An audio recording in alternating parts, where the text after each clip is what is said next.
Hello and welcome to Buffalo Sports Page. Today's show is sponsored by the Paul Wolf Insurance Agency, Logistics Plus of Buffalo, and Dan Chacha Personal Injury Attorneys. I'm Stu Boyar along with Bud Bailey and Tony Fiorello. And unfortunately, Sunday night, the Bills season came to a close. And to quote Pedro Martinez, Steve Spagnuolo is the Bills' daddy. He owns them. He owned them Sunday night again. And unfortunately, despite having a great, fabulous, wonderful season, the Bills just simply didn't bring their A game to the game Sunday. Still only lost by 3. And unfortunately, we'll get into all the other stuff, but unfortunately, it wasn't good enough. My mother used to say around the end of December, when Christmas is over, it's over. And like December 26th, it's forgotten about. And it really felt that way with the end of the Bills season. Like everybody's at a fever pitch and the game ends and the season's over and it's like, That's a great description. Yes. Yeah, and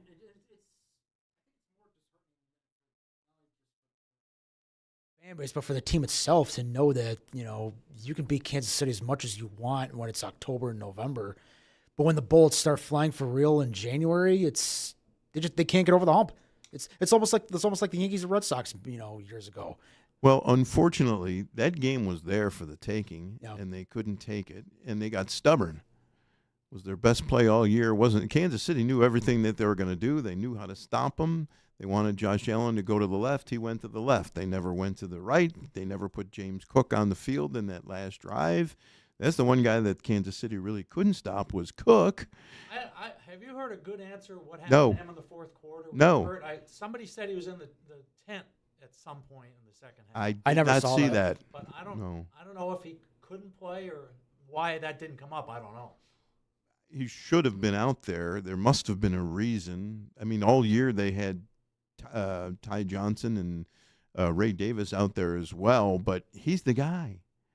He is the guy. And unfortunately, the guy didn't have the ball in his hands often enough. I mean, there's so many things you could point to, and we'll get into them from refereeing to coaching. I mean, Osiris Torrance and Greg Rousseau said that they saw things from Kansas City that they didn't see on tape. Whose fault is that? I mean, that's going to happen. Yeah. Well, that then take your hat off to Andy Reid because he found ways to do things that Kansas City hadn't shown. And there's no accident that they won all those one-score games. And by the way, this is another one-score game that Kansas City won. And the Bills have the dubious distinction of having 4+ touchdowns and 0 turnovers.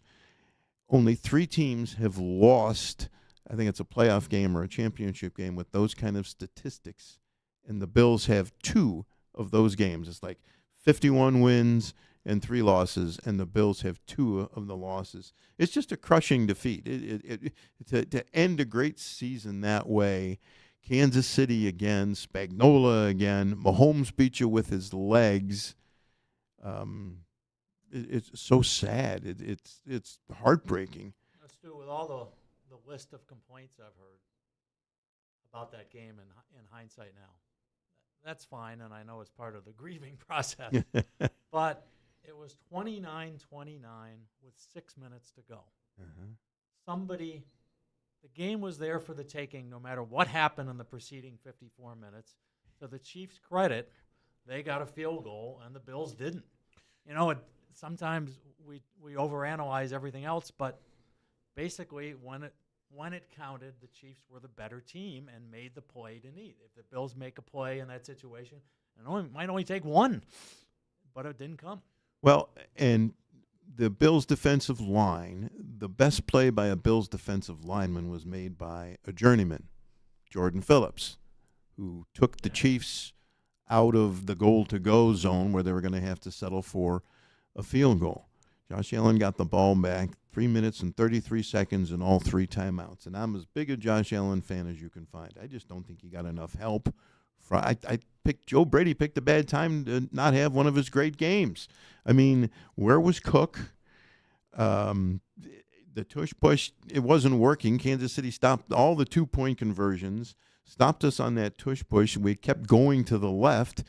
you go to the well too often, and guess what? The water dries up. So why didn't they go to the other side or turn around and hand it to Cook or Davis or Johnson or somebody? And the Bills, why did they trade for Amari Cooper if they weren't going to use him? They don't have anybody who can apparently stretch the field. Mac Hollins, best receiver. Love the guy. But he's not close to Jerry Rice. Not that anybody else, right. Not that anybody else is either. But you get my point. So I didn't like the first series of the game. I'm sitting at home and I see Josh Allen on the bench, and I'm like, I don't even like the way he looks here. One of those first two passes, maybe both, should have been picked off. And why not do what you did all year? Turn around and hand it off to James Cook. All right, go ahead. Sugar High Josh showed up for that first, Then he drops the first couple of drives. snaps. I mean, he settled down afterwards. He played fine, but he didn't play like great or anything. You know what I mean? We talk when we want to talk about, what went wrong, where would you want to place the blame or whatever. It was just so many things. Like, you see people on social media try to blame one thing or the other as if it's like the only thing that resulted in the loss. Like, oh, we're blaming the officials, which, by the way, They deserve their share. they do deserve their share of the blame, because especially on that fourth down, It's where a first down. it should have been a first down, because the one referee saw it as clear as day that he crossed the line. And then Dalton Kincaid had a first down on the play before, He did, too. yeah. And they backed it up. Yep, he had the first down. The referee ruled that he did, but then the other guy coming in from the other side who didn't see it, Is that the guy on the Kansas City sideline? yes, and Coincidence. he overruled it. Now, Stu. and he overruled it. But Twice. and there was also that catch by, who was it? Was it Xavier Worthy? Yes, and Yeah. it was incomplete. Yeah. Or Bishop looked like he might have had an interception. Yeah, it was very tough to tell. But yeah, I could see them, going either way on that. But I probably would have leaned towards the incomplete side. But there's that. Then there's people who are, basically want to blame Sean McDermott and say, fire him. It's like, who are you going to get that's better? Well, here's the thing. Brandon Beane and Sean McDermott promise sustained success. Yes. And they've won more than 10 games a year now for how many years? It's sustained 6 years in a row. success. They're delivering on the promise. Are they perfect? No, nobody's perfect. But they've done a fabulous job. And I think they got a lot out of that defense, considering that they don't have a great pass rush. So I think they got a lot out of it. Mm-hmm. They need help there. And go ahead. You were going to. And last week, you remember I talked about looking down from 35,000 feet Yes. on the game. You look down now, and you say to yourself, maybe the Bills just got good at the wrong time. Maybe the Bills are Phil Mickelson in the 2000s, who win all sorts of little tournaments along the way. Yeah. But at the big moments, Tiger Woods is sitting there, and Tiger Woods is better. Yeah. And an example going in the 2000s, Peyton Manning's on my list of top 5 quarterbacks all time. Yeah. When he was with the Colts, he was phenomenal. Yes. He won one title with the Colts. Yes. And because some guy named Tom Brady was Better. constantly in his way, and he and the Patriots, Brady and the Patriots were always better. Sometimes that happens. Andy Reid isn't any smarter because he moved 1,500 miles to Kansas City. He's just got now more things to play with, and when a guy like Mahomes than he did back in Philadelphia. It's just the way the ball bounces sometimes, and it's frustrating, but it's reality. Well, my nightmare was always that the Bills would become to the Chiefs like the foil, like the Globetrotters and the Washington Generals, which is a bit of an exaggeration, but you get the point. Like in the 90s when the Bills were going to the Super Bowl, the Chiefs could never beat Buffalo in the playoffs. Same with the Colts and a fella named Jim Harbaugh. The Dolphins lost to the Bills in the 80s. And Yes, they did. Constantly. Yes, they did. And an NBA analogy, you look at Michael Jordan and the Bulls. I mean, who was the one team they were blocking all the time in the Eastern Conference? The Knicks. It was always the Knicks and Patrick Ewing and Charles Oakley and John Starks, all those guys. They couldn't get over the hump. I mean, they did eventually get to 2 finals, but it was always Jordan was gone. Yeah, exactly. When Jordan was gone, but it was always Jordan, Scottie Pippen, and Phil Jackson and Dennis Rodman standing in their way. But It's painful. yeah, But it's true. But- it's unfortunate. Unfortunate for Bills fans. I mean, John Elway didn't get to the Super Bowl win the Super Bowl till he was, 37? Mhm. I don't think we want to wait that No, long. no. But anyway, we want to talk about what went wrong. I mean, like we say, if you get rid of McDermott, We're not. That's no. I'm just saying if you want to get rid of McDermott, you're also getting rid of Brandon Bean too. You know what I mean? Those two are essentially joined at the hip. And the thing is with Bean, he's had way more hits than misses. Yeah, he's had his fair share of misses, but you know what? Isn't that what you want out of a general manager? Yes, and of course, there should be no more trades with Kansas City. Right. That's happened enough. But listen, I remember the press conference where Brandon Bean said he stakes his reputation on drafting a franchise quarterback. He did. Yes. And listen, Elam is a miss. Yes. But they're lucky they got Benford in the same draft Yes, as them. but that's a big hit. Yeah. So they cancel each other out. You can't find a perfect GM who's hit on every pick. It just doesn't happen. Mm-hmm. Unfortunately, they've had some key misses in certain rounds, and now the question becomes, as we look forward, they have 2 second-round picks this year and their first rounder. Should they get a Myles Garrett or a Max Crosby? Because those, and I think they might have to move on from Daquan Jones. They got a lot of work to do. Yep. And yet, 3 points away from beating the best team in certainly in the AFC. We'll see which team is the best team this year because Philadelphia destroyed the Commanders. I'll take all the heat for that pick. But and here I really hate this question right here. Are we wasting away Josh Allen's talents? No. The guy's fabulous, and it's just unfortunate that it's something different every year. And let's face it, that wasn't Josh's A-plus game either. And even though I think Dalton Kincaid should have caught that ball, and I argue on that one. of course, his momentum was probably going the other way, but he got 2 hands on it, so catch it. Well, I've heard that described as a drop, and I think that's unfair. I mean, Kincaid's running in a different direction, and when the ball is, so he's got to stop and turn around. He dives for the ball. So, and there's pictures of him in midair as the ball's hitting his elbow. That's a tough catch. Yes, it is. Catching when you're Superman. I mean, I'm not saying it couldn't be caught because we've all seen great catches, but to say it was a drop, to me that's just pay attention, guys. It's right. Almost like here's an easy scapegoat. He might have had that one. Did he get 2 hands on it? I think one elbow. I think it went. Yeah. Okay. Kinda, I'll give. Listen, I'm not going to blame him for this loss because they all deserve their share. Put it that way. You going to say something, Tim? Yeah, there was something out of character on that last play. In situations like that, McDermott would call a timeout to see what the defensive lineup was like. Was there a timeout called before that last yes. play? I thought there was a timeout. Warning, wasn't it? It was a 2-minute warning, but Timeout. they came out and ran the play. And usually he will call a timeout. He calls it a Kodak. Takes a picture of the defensive alignment. He didn't do that. They kind of rushed that play. Everybody's talking about Josh didn't set the coverage well. Call a timeout, see what the coverage is like, then run the play. Make an adjustment after that. Well, like I said before, and I'll keep saying it, Steve Spagnuolo is the Bills' daddy. Mm-hmm. He owns them. Yep. He owns them. They let him own him. Well, sometimes too. Well, you can say that, but I'm going to give them more They got credit. out-coached. Yep. In that moment. And that's a very good point, Tim, because that's something that the Patriots used to do a lot. Belichick would come out, see how a team would react to a formation, then call a timeout, and then say, okay, this is how we're going to. But but that was really well disguised. Yes. So, but I'm going to give Kansas City a little more credit here. I will say one thing about that play, though. Generally, that play call was what they call in coaching a mesh concept, which you have 2 receivers basically running across. It's basically a man beater, right? Okay. You have another receiver kind of running a little bit. It's kind of like what they call a high-low read. You have you basically it's like a pick your poison thing.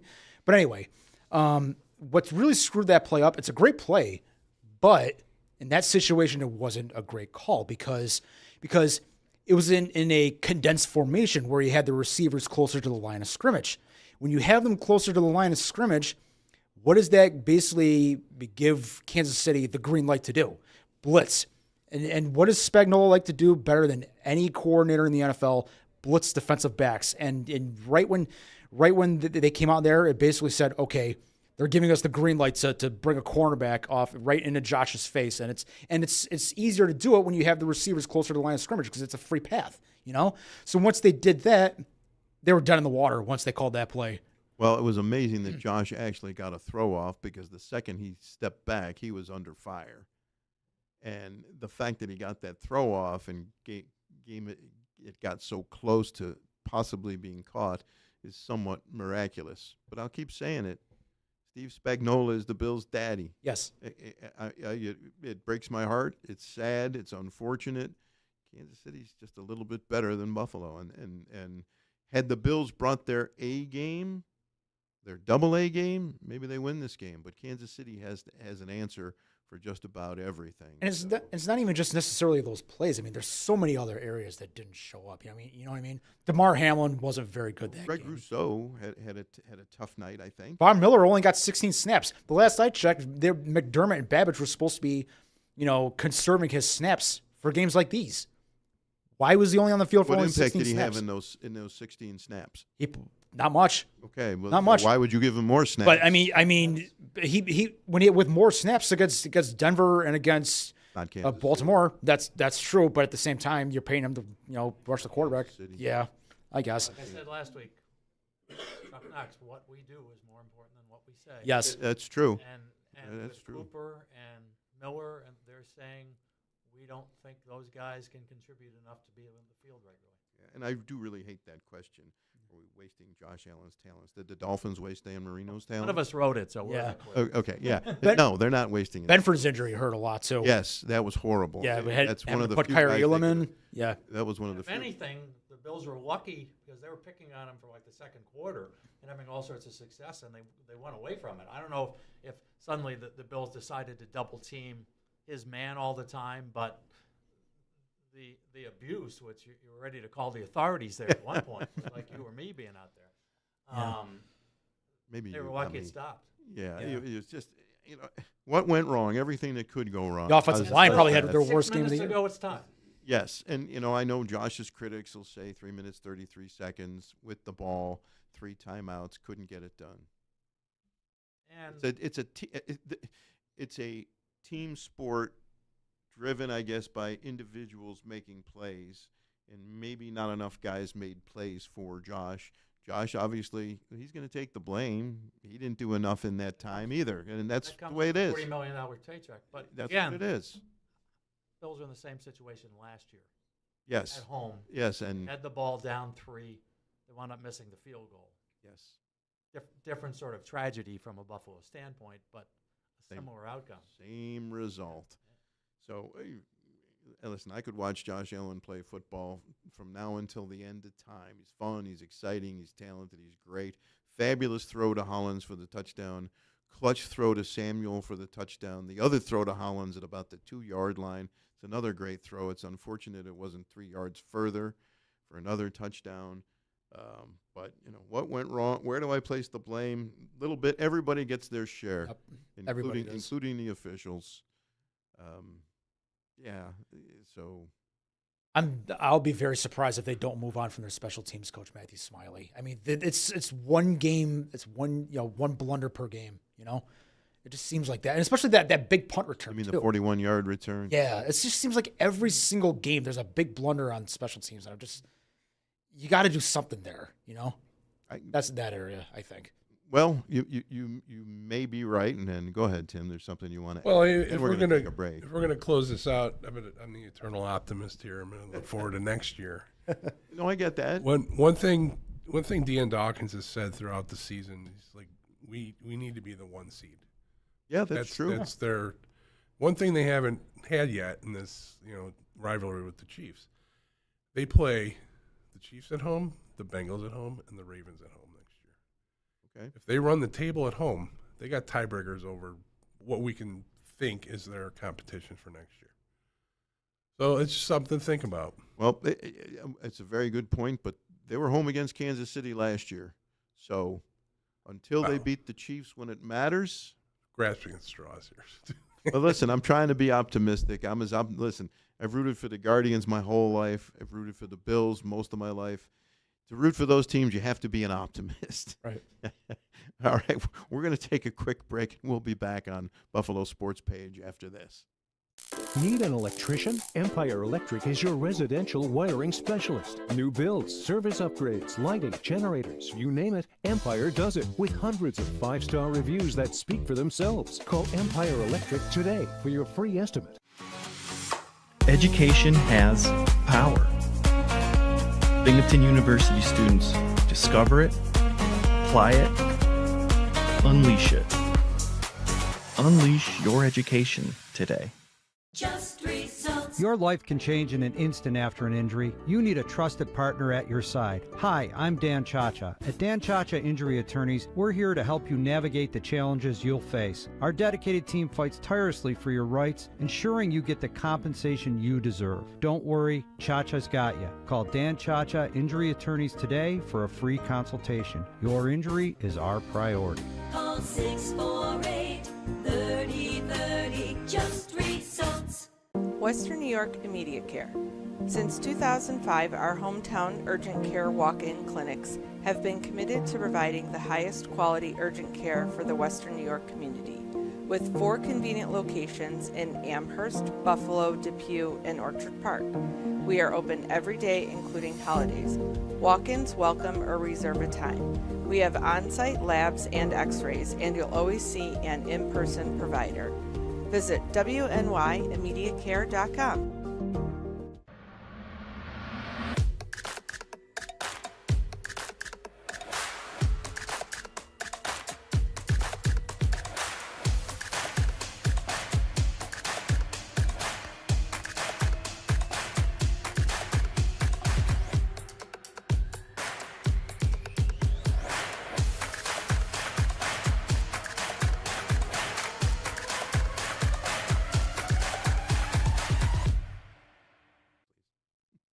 Welcome back to Buffalo Sports Page. He's Tony Fiorello. He's Bud Bailey. I'm Stu Boyar. We're glad you're joining us. A couple of other questions. How do the Bills move forward? Tony, you alluded to this with the special teams coach, but what are their moves this offseason? Well, they're probably thankful that they're going to be having an extra $25 million to play with on the salary cap That because certainly helps. it's Stephon Diggs' cap hit finally comes off the books, Okay. and that should help them be able to, at least in my opinion, I think one thing that that the Bills need more of is speed across the board. Yes, no doubt. Yes, because you look at Kansas City. right, you look at the Chiefs. I always find it interesting whenever McDermott and Beans say that they build their team to try to win the AFC East first, and then they just take it from there. Which, in a sense, it's logical when you're in a normal division where it's competitive. But if we're being honest here, the last 5 years in a row or something like that, the AFC East hasn't been that competitive. So why don't you build your team to beat Kansas City? Because we know that is the Bills' real competition. Didn't they try to do that? Von Miller, wasn't that part of trying to beat Kansas City? They made another move, but really, instead of saying that, just build your team to be as good as it can possibly be, which I think is really their approach. Right, and I get that, but what I'm just saying is that, you look at, for example, the Bills' offense, right? Joe Brady comes from Sean Payton coaching background, right? His offense is similar. They need to have those big physical receivers that can go over the middle and stuff, and they have those. That's what they drafted Coleman for. That's what they wanted Cooper for, but it didn't exactly work out. Coleman was a bit of a disappointment. Yeah, well, he's a in the rookie. Championship game. He- Is he drawing a paycheck? Do I have him out there? The conversation around him could be different at this time next year. I'm just saying. I'm just talking about now. Yeah, I mean, but if you look but at I'm the just saying- Worthy move and the Coleman move, Yep. who got the better of that Yeah, for now? yes, but I'm just saying, I think they need more speed across the board, I offensively totally and agree. You defensively. can never Yep. have enough You- speed. You need Maybe more. some size on defense, maybe. Yeah, that's true. What do they do with the first round pick and the 2 second rounders? Go ahead. If you got a magic wand, you need a defensive lineman who's a stud player. Yes. How long have we been looking at Chris Jones with the Chiefs? Too long. Yes. Yeah. a dominant player. And they've You're developed. not going to find someone like at pick number 30, but I don't know if there's a free agent out there, but somebody who can rush the passer and clog things up is, I would think, a top priority. Kansas City's also developed another guy. Was it 58? Carl Loftus. Yes, and the Bills haven't done that, at least just yet. Yeah. So, but yes, you're right. We need the second coming of Bruce Smith. That's right. And secondly, a number one receiver. Correct. Could use another Andre Reed, but these are Hall of Famers. They don't grow on trees. Absolutely. And And in that sense, Diggs might have looked good, and the old Diggs might have looked good in a Buffalo uniform. The first year Diggs. First or second, yeah. But somebody at that level would be nice. And again, you never know where those guys are going to come from. So if one of those two spots were open at number whatever 16 in the draft, and the Bills had a chance to go 1 and a 2. Start of a Lawrence Welk deal, as the old joke goes. 1 and a 2 and a 3. To trade up and get somebody like that, maybe that's a route. Well, Brandon Beane traded up twice the year they got Josh Allen. Yep. They got Josh Allen, Tremaine Edmonds. He traded up with the Bengals because Cody Ford went there, and I forgot what the other deal was.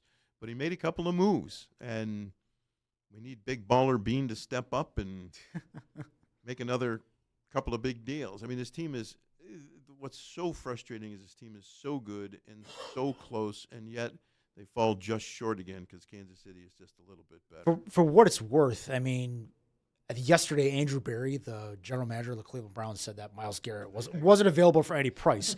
But you know what they say, anybody can be traded for the right price. And if not him, just pivot right to Max Crosby. I'm sure he would not mind getting out of the silver and black and going to Buffalo. Well, it would be nice to have either one of them. And Wayne Gretzky was traded, so anybody can be traded. Yep. Now, if you look at Kansas City, let's even say if the Chiefs win this year, it's hard to keep a team together for more than a few years in a salary cap area. A lot of those Chiefs are going to want to get paid. And Patrick Mahomes, who is now, I think, the 14th highest paid quarterback in the league, he's going to be at the front of the line saying, excuse me. Yep. He's even taken contract renegotiations to take less now to help out the salary cap. Kelsey's probably, or at least got to think about retirement at 36. Who knows who else is in line to get money? And there's usually not to go around. Teams don't stay at this high a level indefinitely, and I think that's one of the reasons why you've never had a three-peat before in the Super Bowl era. So if there's going to be a moment where the Chiefs might be vulnerable, this coming season could be it. And the Bills have to figure out a way to prepare for that moment and be ready to take advantage of it if possible. And then they have to get past the Baltimores and some other teams again. Cincinnati's going to be better next year. Denver's they had a nightmare better. year where everything went wrong. Denver's going to be better. I mean, you're always, always going to be somebody. I always like to tell my wife there are no bums in January. Right.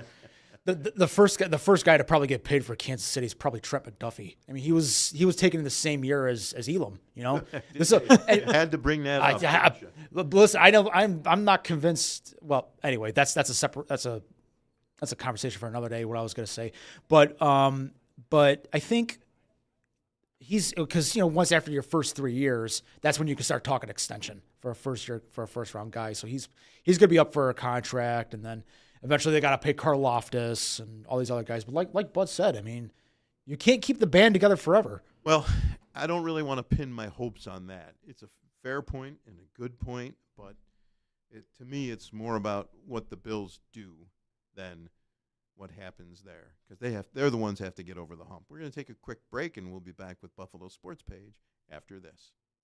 Need an electrician? Empire Electric is your residential wiring specialist. New builds, service upgrades, lighting, generators, you name it, Empire does it with hundreds of 5-star reviews that speak for themselves. Call Empire Electric today for your free estimate.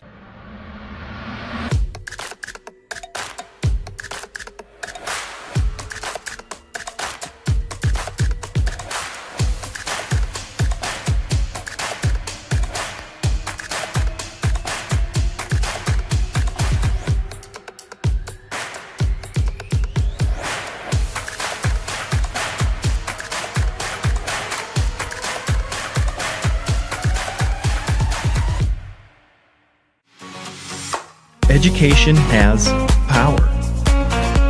Binghamton University students discover it, apply it, unleash it. Unleash your education today. Back at Buffalo Sports Page, the Super Bowl is the Chiefs and the Eagles. A lot of people are saying they aren't going to watch. I'll watch. I enjoy football. I mean, why wouldn't I watch? What good's that going to do? Good night on PBS then. Masterpiece Theater, eh? Yeah. The Puppy Bowl's on earlier in the afternoon. I will definitely not be watching. Sometimes the Sabres have an afternoon game. Oh, I see what you did there, bud. Thank you. I thought that was a great idea. Or maybe there's some college basketball. Damon men's basketball team is still unbeaten, just for the record, like 17-0.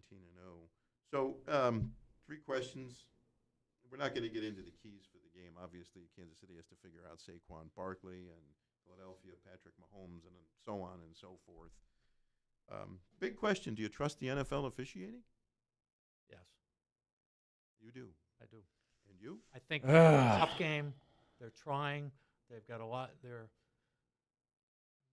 correcting a lot of correctable mistakes through replay and replay assist and all that. They're working on it. It's never going to be perfect.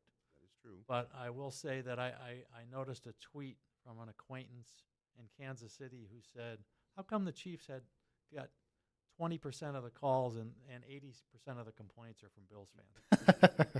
I don't know. You could ask the Houston Texans. I heard a lot of complaints coming from them, too. So, do I trust the NFL officiating? They're an easy scapegoat to me. Of course they are. And that's why I like blaming them.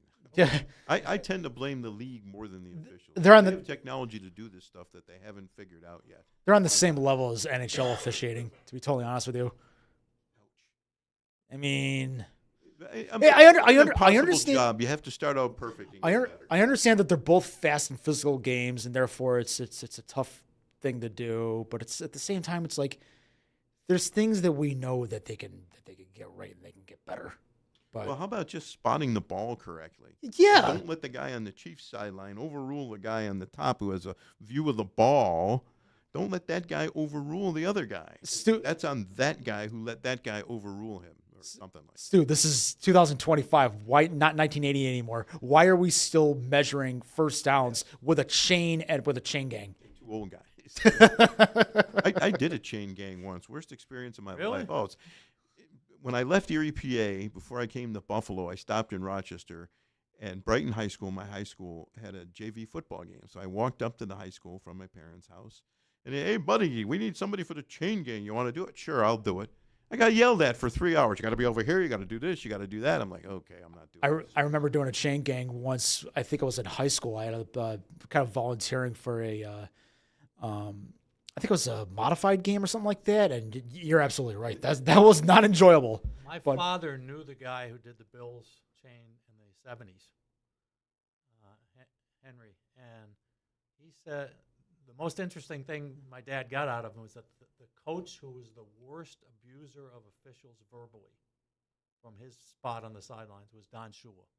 Nobody was close to Shula in that. He was on the Not officiating committee, wasn't surprising. he? It was on the competition. Competition committee, yeah. Hey, the Sabres. They beat the Bruins 7-2 last night. Hat tricks for Tage Thompson and J.J. Paterka. What happened? They are the absolute definition of Jekyll and Hyde. You never know what Sabres team is going to show up from night to night. And It's just fun if you're buying a ticket. You see, figure out which team you're going to see. right. Well, unfortunately, Not Broadway. unfortunately, oftentimes in that arena, there are more fans of the opposition than the home team. And I'm sure there was a huge contingent of Bruins fans there last night. But I'm glad they won. Hey, Bud, a chance to plug your book on Rob Ray. He goes into the Hall of Fame Friday Out night. of print, unfortunately. Oh, well. I got a Sorry, few I copies. I If you tried. want to buy one, Stu, I'll be I happy tried. to Thankfully, I have work that book. something out. You But know what? I'm really happy for Rob Ray. There's a guy who gave his whole heart and soul for that team, that organization, his teammates. Not a big goal scorer, but a guy I would think you would want on any hockey team. It's an overdue honor. I mean, for a guy who, I mean, yeah, granted, he wasn't a high scorer, but his role was different. You know, I mean, he's not gonna have not gonna have number 32 retired, but I mean, this is the next best thing going into the team's Hall of Fame. You know, so good for him. one of the reasons that Rob attracted me as a book subject, this is a guy who wanted to be in the NHL so badly that he'd do anything to get there, and that included getting punched in the face. How many people are willing to make that sacrifice? And, Rob made it and made some money on it, but a lot of guys even wash out trying to do that. But, here's a guy who, really bled blue and gold, as the old saying goes, for years and years and years, and was always the guy in the locker room, and you know this, Stu, that you'd go to get an emotional reaction to a game, because you get something honest and emotional and true, and that's kind of rare. It came out unfiltered with him, and so when I was covering the team, the team would be eliminated from the playoffs, and Rob would be sitting there, and it's like, hey, you got a minute? It's like, yeah. And it's just like, I'm sitting here, and I'm just thinking, this again, and just stuff you didn't get from anybody else. And an admirable guy in a completely different way than the Stars. But I'm so glad that he's being honored on Friday night for all of that. Yeah, so am I. And this is a guy, he was a pretty good skater, and who knows if he had different kind of ice time, maybe he could have been a goal scorer. Who knows? But you're right. He chose to accept that role because he wanted to be in the National Hockey League. I take my hat off to him and congratulate him. And we're going to take another quick break, and we'll be back to wrap up this edition of Buffalo Sports Page. Just results. Your life can change in an instant after an injury. You need a trusted partner at your side. Hi, I'm Dan Chacha. At Dan Chacha Injury Attorneys, we're here to help you navigate the challenges you'll face. Our dedicated team fights tirelessly for your rights, ensuring you get the compensation you deserve. Don't worry, Chacha's got you. Call Dan Chacha Injury Attorneys today for a free consultation. Your injury is our priority. Call 648-3030. Just results. Explore your next idea. Blaze new trails. Imagine new ways to do things. What will you do next? Welcome back to Buffalo Sports Page. He's Tony Fiorello. He's Bud Bailey. I'm Stu Boyar. And, Bud, we're going to hand this to you for the team that does nothing but win. They win all the time. They win when they come from behind, and they win when they get out to a lead. And that's obviously the Buffalo Bandits. Speaking as the only reporter who covers the home games on an independent basis, I guess I'm well qualified. The Bandits have picked up right where they left off last year. When Vince was out for the lineup, they had a little slump and were in danger of missing. I think they almost ran the table. They lost one game along the way and swept through the playoffs. And now they're 5-0, and going in against Albany, the team the Bandits beat in the championship round last year. That'll be Saturday at the arena.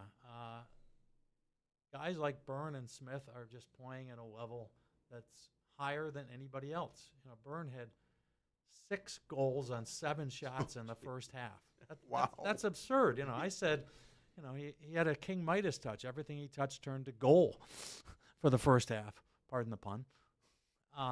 But he and Smith just play so well together, and it's fun to watch the two of them out there game after game.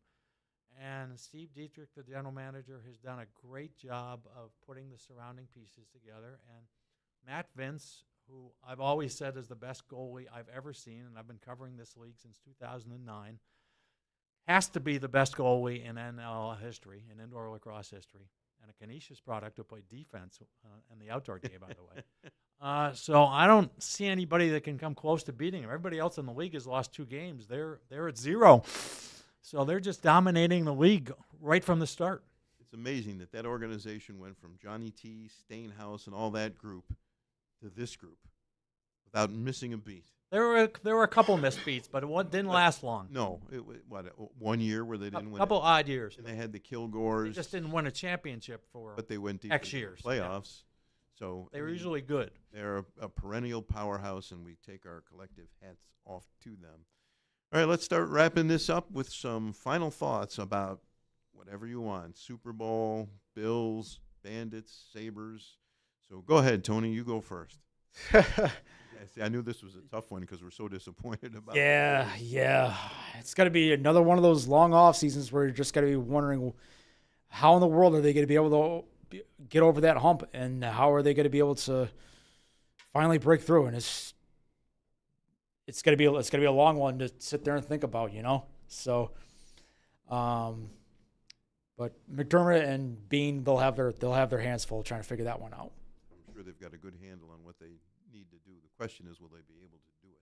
Yeah, easier said than done. Yes. Do not sleep on the Philadelphia Eagles Yeah. in the Super Bowl. No. Those guys are good. They've been playing real well for a long time. Barkley gives them an edge that no other team has. And the Chiefs are going to feel a little pressure of history, being the first team ever to even try for a three-peat in the Super Bowl. This is going to be a big challenge for the Chiefs because the Eagles are good. Yeah. It's amazing that with all the dynasties we've seen in the Super Bowl era, which goes back to, 1967, there hasn't been a team that has won 3 straight. And there have been some great teams. Do the Chiefs, who've been to, 9 or 7 straight AFC championship games, cement their legacy? And if they win a 3rd straight Super Bowl, are they the greatest team ever? Is Patrick Mahomes the greatest quarterback ever? Is he better than Tom Brady, who I would suggest is the standard? Lots of questions to be answered. Of course, I'll be watching the Super Bowl.